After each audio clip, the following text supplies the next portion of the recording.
आपलंही कांद्याचं रोप पिवळं पडतंय का? कारण काय? सगळे महागडे फंगिसाइड आणले आणि फवारले तरीही रोप क्लिअर होत नाही. मित्रांनो, आपली संकल्पना चुकीची असते. रोप आपलं इतक्या पावसात पिवळं पडायला लागलं की आपल्या डोक्यात फक्त एक वस्तुस्थिती निर्माण होते की ते म्हणजे बुरशीचं आक्रमण आपल्या पिकावरती झालं आणि मग मार्केटमध्ये जे काही महागडे फंगिसाइड भेटतात, जे बुरशीवरती काम करतात, ते आणायचे आणि फवारायचे. मग आपलं रोप क्लिअर होईल.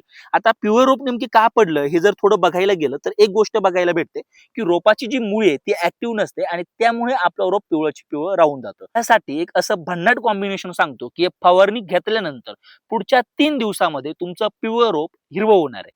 तर ह्या कॉम्बिनेशन मध्ये तुम्हाला अतिशय साधं फंगिसाइड म्हणजेच एकतर तुम्ही साप किंवा M45 साप घेशाल तर 40 ग्रॅम, M45 घेशाल तरी 40 ग्रॅम, दोघांपैकी एकाचा वापर तुम्हाला 20 लिटरच्या पंपासाठी करायचा आहे. सोबतच इमिनेंट कंपनीचं एक प्रोडक्ट मार्केटमध्ये भेटतं अॅनो या नावाने, ज्याच्यामध्ये फुलविक आणि ॲस्कोफायलम नोडोझम बघायला भेटतं, जे चांगल्या प्रकारचं रूट डेव्हलपमेंट करतं, ग्रीनरी आणतं, चांगली वाढ आपल्या रोपाचं करतं. त्याचा डोस जो आहे तो आपल्याला 20 ग्रॅम प्रतिपंप घ्यायचा आहे आणि गच्च फवारणी आपल्याला आपल्या रोपावरती करायची आहे.